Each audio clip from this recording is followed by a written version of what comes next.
오늘은 금식이라는 주제를 다루고 있습니다. 이사야 선지자를 통해 하나님이 이스라엘 백성들에게 말씀하고 계시죠. 앞부분의 말씀도 같이 좀 보도록 하겠습니다. 저희는 6절부터 말씀을 보았는데 이사야서 58장 1절에서부터 이스라엘 백성들이 하는 금식이라고 하는 신앙생활에 대해 하나님이 말씀하고 계세요.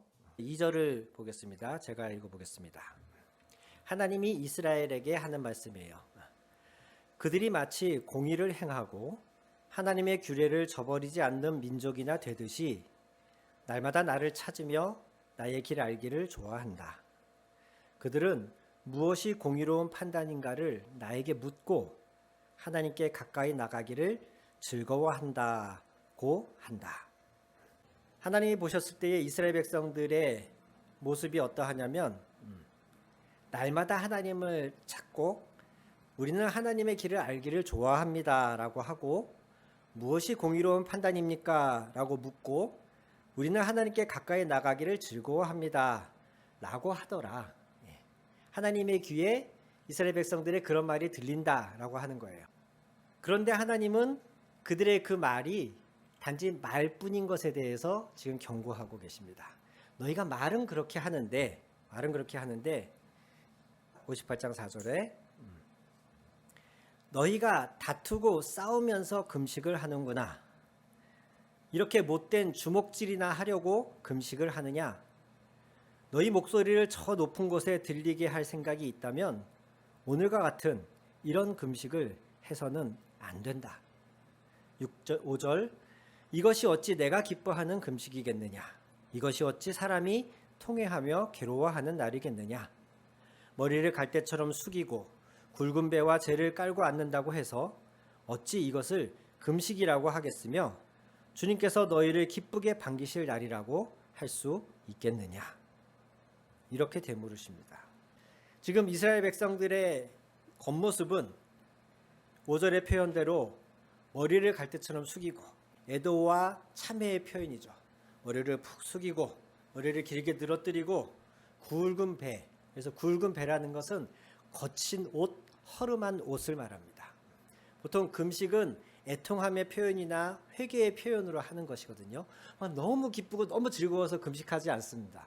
금식을 작정한다, 금식을 행한다라고 할 때에는 뭔가 하나님 앞에 간절한 어떤 애통함이 있거나 자기에게 있는 죄를 회개하기 위해서 하는 거예요. 그 표현으로, 애통함과 회개의 표현으로 허름한 옷, 아주 거친 옷을 입고 그것이 굵은 배라고 되어 있는 부분입니다. 재를 깔고, 그래서 재는 무언가를 태우고 남은 그 검은 흔적, 그것이 재이죠. 이스라엘 전통 안에서 금식하는 사람들은 이런 굵은 옷을 입고 그 재가 깔린 가운데 때로는 재를 자기의 머리에 뿌리면서 애통해하면서 회개하고 금식하는 이런 전통적인 모습이 있습니다. 그런 금식의 표현을 잘 행하면서 하나님께 공의로운 판단이 무엇입니까? 우리는 여호와의 길을 알기를 즐거워합니다. 우리는 하나님께 나가기를 즐거워합니다. 이렇게 말을 하는데 4절 보니까 너희는 그러면서도 너희끼리 다투고 너희가 서로 주먹질할 만큼 자신의 이익을 위해서 상대방을 해치는 것에 거리낌이 없고 이런 모습으로 금식을 하고 있구나. 이것이 어찌 내가 기뻐하는 금식이겠느냐. 너희가 밥은 굶고 허름한 모습으로 눈물을 흘리면서 나에게 금식하고 기도한다고 하지만 너희의 삶에서는 너희의 욕망과 욕심, 너희의 이기적인 그것을 채우기 위해서 이웃을 해치는 일까지도 서슴지 않고 있는데 어찌 이것이 내가 기뻐하는 금식이겠느냐.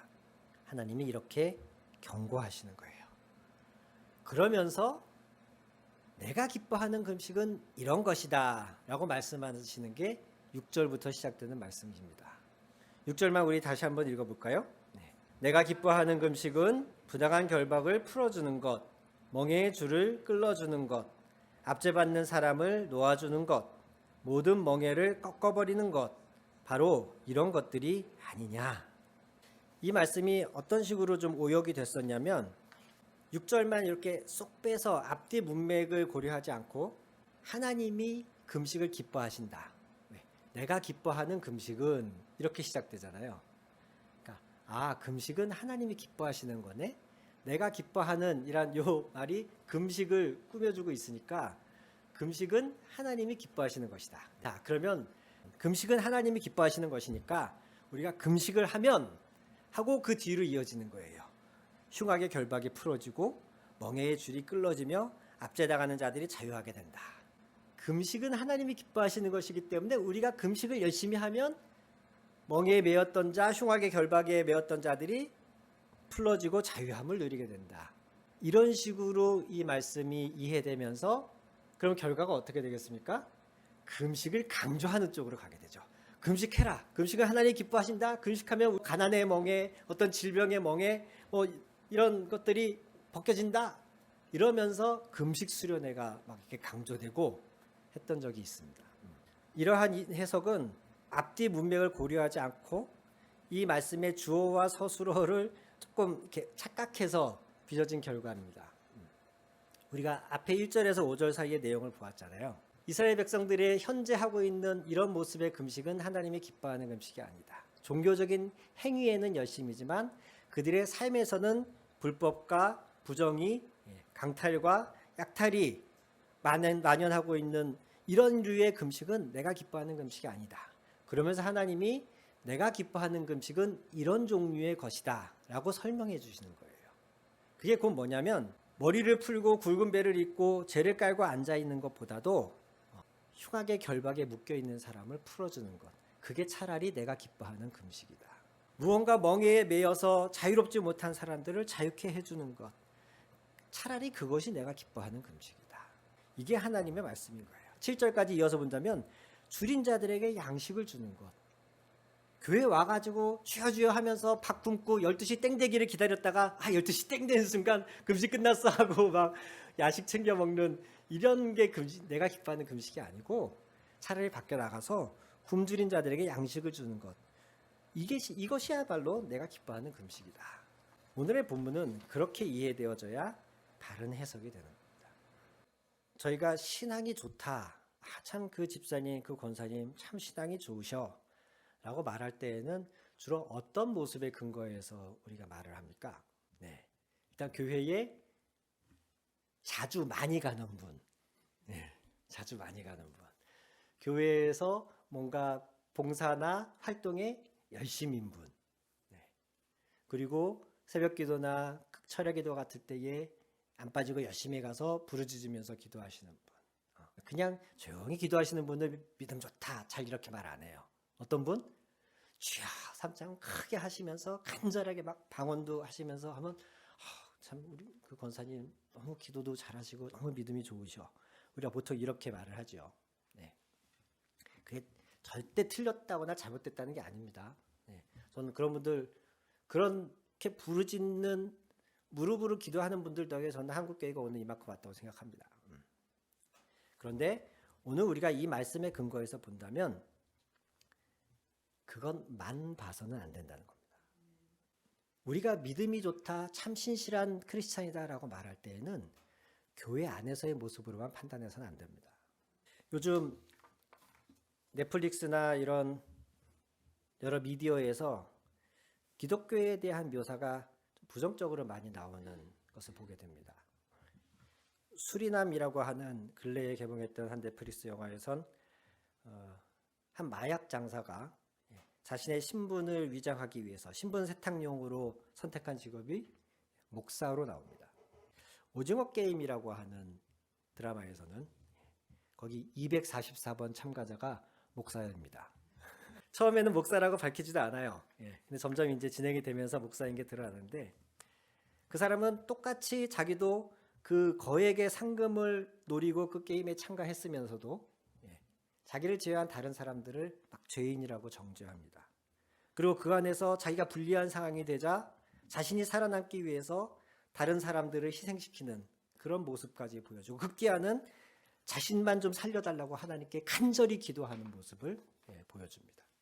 그런데 그런 가식적인 목사를 옆에서 지켜보고 있는 240번 참가 여성은 그런 목사를 경멸하는데 그 여성이 그 목사를 경멸하는 이유는 사실 자기가 목사의 딸이에요.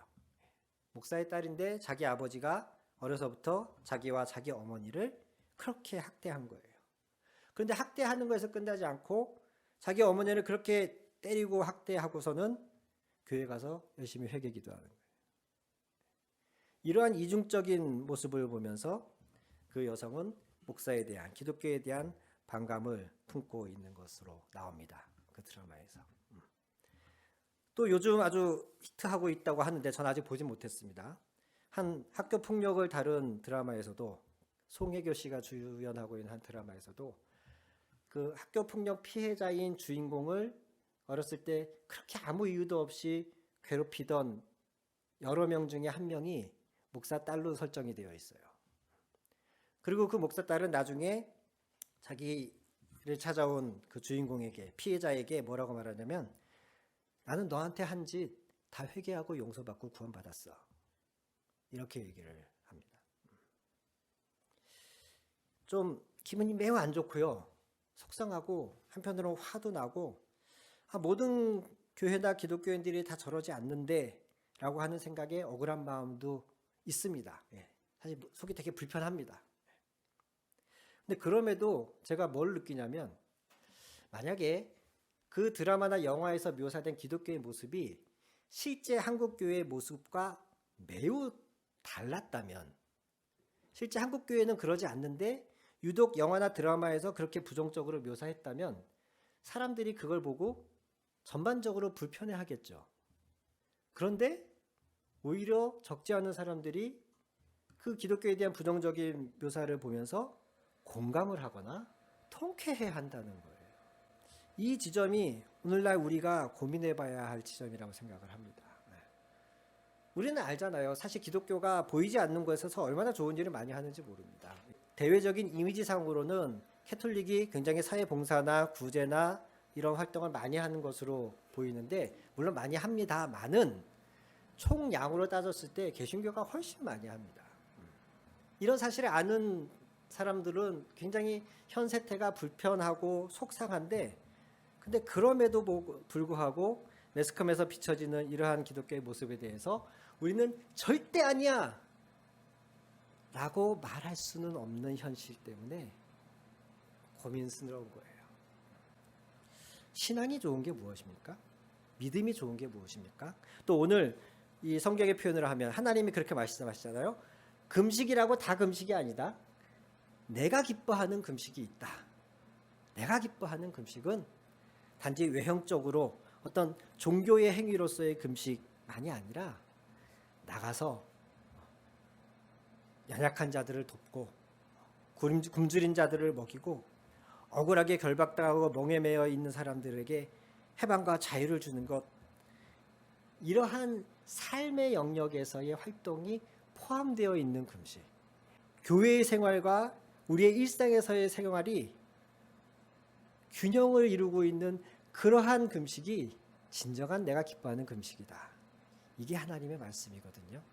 그렇다면 오늘날 우리의 신앙생활에도 적용해 보아야 되지 않겠습니까? 우리가 11조를 합니다. 주일 예배를, 주일 성수를 지키려고 노력합니다. 하루에 일정한 시간이라도 묵상을 하고 뭔가 기도하는 시간을 가지려고 노력합니다. 이 모든 종교적인 신앙적인 행위 앞에다가 하나님이 기뻐하시는 이라는 수식어를 붙여서 우리를 돌아보자고요. 내가 주일 예배를 매주 드리긴 하는데 하나님이 기뻐하시는 주일 예배는 뭘까? 여기 제 시간에 딱 맞춰 와가지고 차분한 마음으로 기도하고 기다렸다가 찬송 잘 부르고 목사님 설교 잘 듣고 때로는 노트과 필기까지 해가지고 머리에 잘 집어넣고 돌아가는 것, 이게 하나님이 기뻐하시는 주일 예배일까? 이스라엘도 그런 종교 행위는 똑같이 했다고요. 금식을 대충 하지 않았어요. 금식의 행위가 부적절했기 때문에 하나님이 그들을 나무라신 게 아니에요. 그 금식이라고 하는 신앙을 표현하는 종교적인 행위 외에 삶에서 마땅히 드러나야 될 하나님의 백성으로의 모습이 겸비되어 있지 않았기 때문에 하나님이 그 금식을 받지 않으신 것이지, 금식의 행위 자체가 불완전한 게 아니었습니다. 여러분, 여기 정말 이 하나님 말씀에 집중하고 계신 이 모습이 좀 너무 좋습니다. 너무 은혜가 됩니다. 그렇기 때문에 우리가 드리는 이 주일 예배가 하나님이 기뻐하시는 주일 예배이다 라고 단정 지을 수 있을까요? 아니라는 겁니다. 이 예배가 정말 하나님이 기뻐하시는 주일 예배가 되려면 여기에서의 모습도 온전해야 되지만 이 뒤에 우리의 집에서의, 우리의 일상에서의, 우리의 직장에서의 모습, 그것까지 보아야 오늘 우리가 주일 예배를 하나님이 기뻐하시도록 드렸다라고 말할 수 있는 거예요.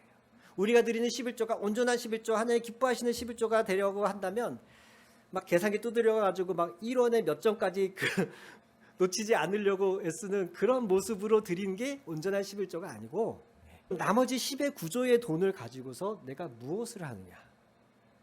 하나님께 바친 교회에 헌금한 11조 말고 나머지 90%의 돈을 어떻게 사용하느냐에 따라서 우리가 드린 11조가 정말 하나님이 기뻐하시는 11조가 되느냐, 아니면 오늘 이스라엘처럼 책망받는 11조가 되느냐, 사실은 거기에 달려 있는 겁니다. 탕명환 소장님이라고 이단대책연구소에서 활동하시다가 그 피살당하신 분이, 순교하신 분이 계십니다. 그분의 아들들 역시 아버지의 뒤를 이어서 그 이단대책 활동에 열심히 활동하고 계신데요. 그분의 아들 두째 아드님이 이런 얘기를 하신 적이 있어요. 탁지일 교수님이신데, 이단 대처와 교회 개혁은 동전의 양면과 같습니다. 이렇게 말을 꺼내시면서 윤리적으로 패배한 교회가 이단을 비판할 수 있겠습니까? 교회가 이단들보다 거룩할 때에 사회는 교회의 이단 대처에 공감을 하게 될 것입니다. 교회 지도자가 이단의 교주들보다 더 도덕적으로 구별되어 있을 때라야 교회의 이단 대처에 대해서 사회가 공신력을 가질 수 있을 것입니다. 도덕적 가치를 상실한 교회가 이단이니 어쩌니 한다면 이 사회는 말할 것입니다. 너나 잘하세요.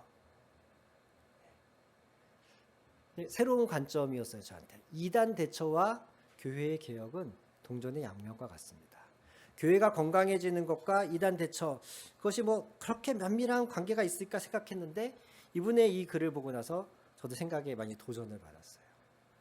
우리가 이 사회에서 지탄받고 있는데, 기독교인들이 이 사회에서 부정적인 이미지로 비춰지고 있는데, 우리가 아무리 신천지를 향해서 뭐 하나님의 교회를 향해서 이단이니 어쩌니라고 얘기를 해도 믿지 않는 사람들이 봤을 때는 도토리 키재기처럼 보이지 않을까 하는 겁니다.